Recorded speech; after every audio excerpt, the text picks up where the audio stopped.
নমস্কার, আমি প্রেমলতা। আজকে আমি আবারও চলে এসেছি খুব সহজের একটা রেসিপি নিয়ে। আজকে আমি বানাবো গাওয়ার ফালির সবজি। এইখানে আমি নিয়েছি গাওয়ার ফালি, ভালো করে ধুয়ে কেটে নিয়েছি। আর এইখানে নিয়েছি একটা কড়াইয়ের মধ্যে সর্ষের তেল।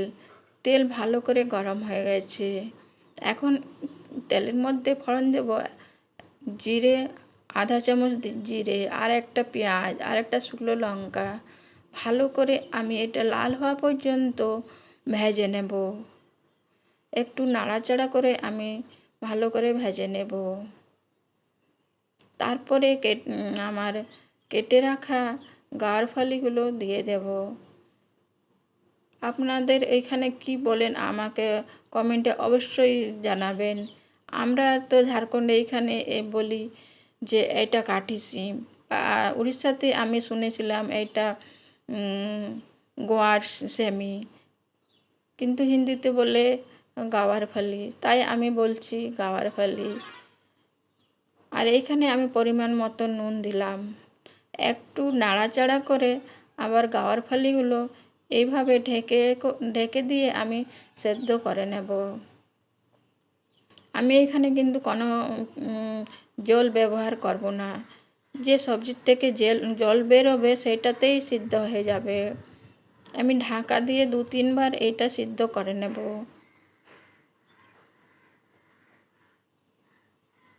দেখুন, আমি এইভাবে ঢাকা দিয়ে দিয়ে 2-3 বার এটা ভালোভাবে সেদ্ধ করে নেব। দেখুন, এটা 80% সিদ্ধ হয়ে গেছে।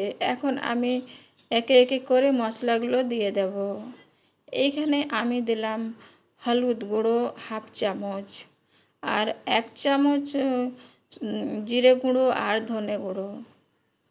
আর এইখানে আমি দেব লাল লঙ্কার গুঁড়ো 1/2 চামচ আর কাশ্মীরি লঙ্কার গুঁড়ো 1/2 চামচ। দিয়ে আমি ভালো করে আবারও এইটাকে মিশিয়ে দেব। নাড়াচাড়া করে আমি ভালো করে 5 মিনিট নাড়াচাড়া করে নেব। তারপরে আবারও ঢাকনা দিয়ে এটা আবারও রেখে দেব।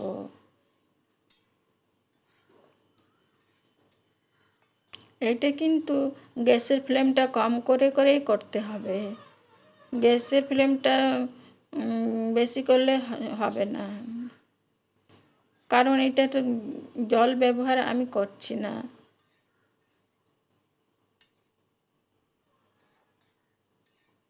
এটাতে গরম ভাতের সাথে খেলে কিন্তু বা রুটির সাথে খেতে খুব ভালো লাগবে। আপনারা অবশ্যই একবার হলেও এই রেসিপি ট্রাই করে দেখবেন।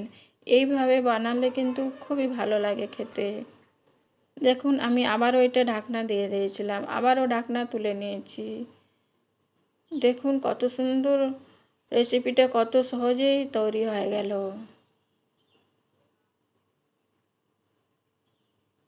এইটা কিন্তু গরম ভাতের সাথে খুবই ভালো লাগে। আর আমার ভিডিও যদি ভালো লেগে থাকে তাহলে লাইক, শেয়ার আর সাবস্ক্রাইব অবশ্যই করবেন।